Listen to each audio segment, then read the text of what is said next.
সবাইকে সংবাদ এক নজরে স্বাগত। সঙ্গে আছি তাসমিয়া জেরিন।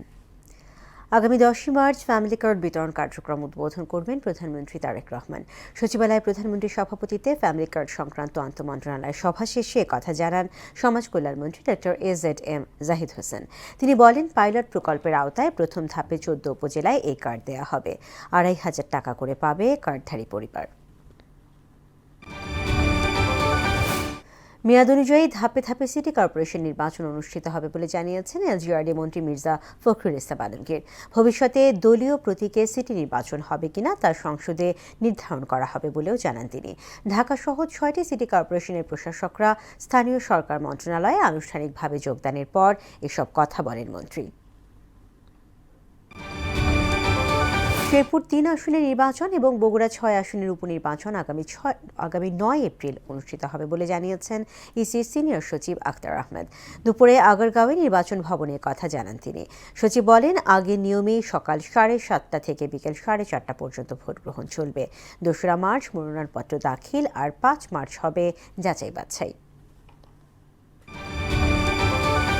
আওয়ামী লীগের 17 বছরে বিরোধী দলের নেতাকর্মীদের বিরুদ্ধে দায়ের করা রাজনৈতিক ও হয়রানিমূলক 1202টি মামলা প্রত্যাহারের অনুমোদন দিয়েছে স্বরাষ্ট্র মন্ত্রণালয়। দুপুরে সচিবালয়ে সাংবাদিকদের কথা জানান স্বরাষ্ট্রমন্ত্রী সালাউদ্দিন আহমেদ। বলেন, 24-এর 5 আগস্টের পর প্রতিহিংসামূলক মামলার বিষয়ে তদন্ত করে যথাযথ ব্যবস্থা নেওয়া হবে। পুলিশের নতুন মহাপরিদর্শক হিসেবে নিয়োগ পেয়েছেন মোহাম্মদ আলী হোসেন ফকির। দুপুরে স্বরাষ্ট্র মন্ত্রণালয়ের এক প্রজ্ঞাপনে এ তথ্য জানানো হয়।